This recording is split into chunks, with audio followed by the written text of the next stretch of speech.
안녕하세요. 한조 바디의 트레이너 한조 김동호입니다. 이번 시간은요 운동백서 시간인데요, 제가 저번에 댓글을 보다가 옛날 댓글이었었어요.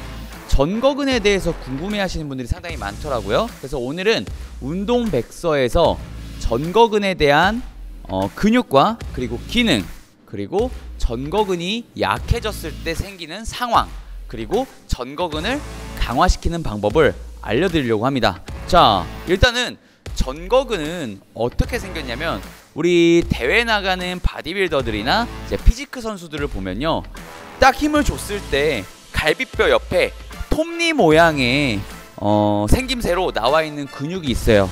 그게 전거근이래요. 그래서 미적으로 봤을 때는 우리 몸을 조금 더 입체적으로 부각시킬 수 있도록 도움을 줄 수 있고요.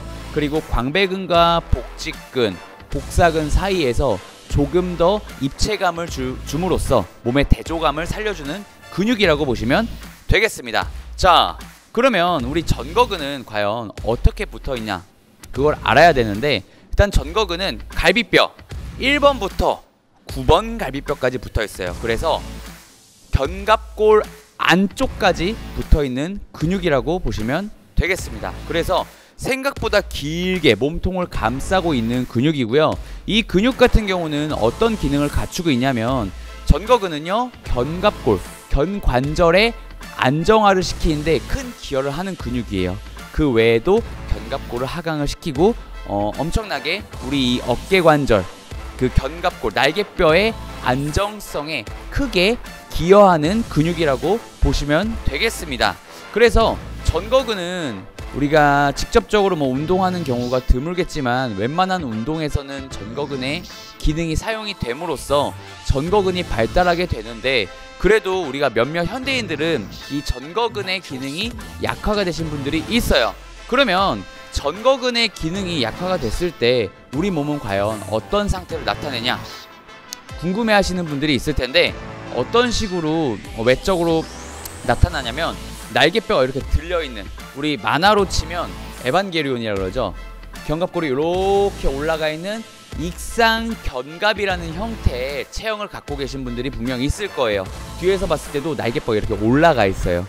올라가 있다 보니까 문제점이 뭐냐면, 일단은 운동을 할 때 어깨관절에 대한 가동성이 제대로 나오질 않고요.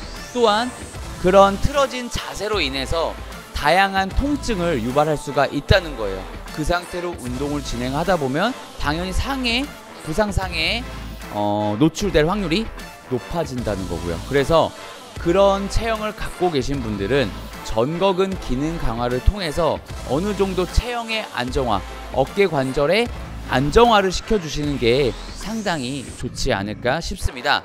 자, 전거근은 그러면 어떻게 강화를 시켜야 되냐, 궁금해 하시는 분이 또 있을 겁니다.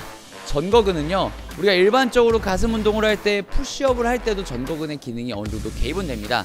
단 여기서 약간 변형시킨 동작으로 오늘 플러스 푸시업이라는 동작을 알려드릴 거예요. 플러스 푸시업은 일반적인 푸시업 동작과 다르게 이 견갑골의 움직임에서의 차이가 있으니까 이제부터 플러스 푸시업에 대해서 배워보도록 하겠습니다. 자, 우리 전거근 기능 강화를 배우기 전에 일반적인 푸시업을 한번 짚고 넘어가 볼게요. 우리가 가슴 운동을 위한 푸시업 같은 경우는 보통 가슴을 열어주고, 그 상태에서 어깨를 눌러주고, 팔을 편 상태에서 접었다가 펴주는 동작으로서 항상 가슴이 열려있는 동작을 유지를 해줘야 되는데, 오늘 알려드릴 전거근 기능 강화를 위한 푸시업은 플러스 푸시업 또는 세라투스 푸시업이라고 합니다. 그래서 일반적인 푸시업과 다르게 날개뼈, 견갑골이라고 하는 이 날개뼈가 뒤로 접혔다가 앞으로 나아가면서 후인,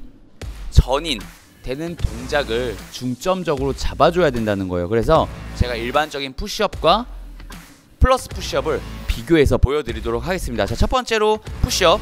자, 기본적인 푸시업 같은 경우는 가슴을 내밀고 어깨를 누른 상태에서 진행을 합니다.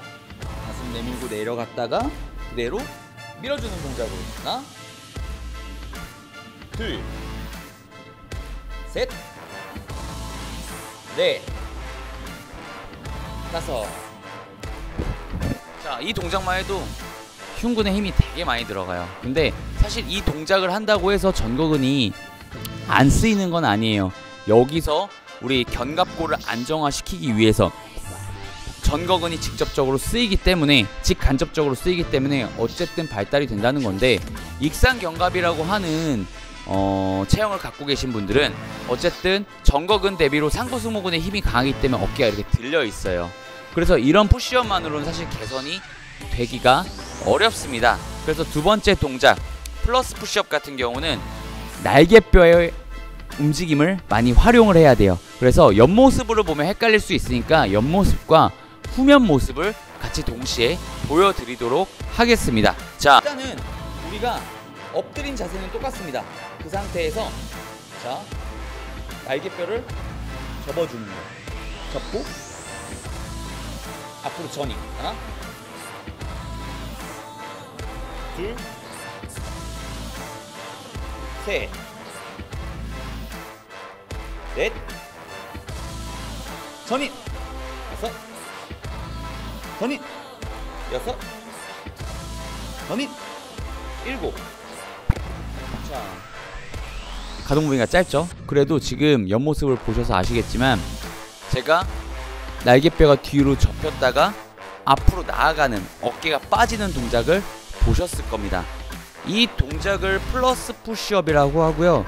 이 플러스 푸시업 동작을 어느 정도 좀 중간중간에 약간 디저트로 운동으로 넣어줬을 때는요, 전거근의 기능 강화에 있어서 생각보다 큰 기여를 할 수가 있으니까 익상견갑을 어느 정도 예방을 할 수가 있고요. 익상견갑이 있으신 분들 같은 경우도 마찬가지로 약간의 체형이 조금 개선이 된다는 느낌을 받을 수가 있을 겁니다. 그래서 이 전거근 같은 경우는 사실 엄청 큰 근육이지만 생각보다 조금 더 디테일하게 접근을 해서 기능을 강화시켜주는 방법으로 접근을 하시는 게 제 개인적인 생각으로는 좋을 것 같다고 말씀드리고 싶습니다.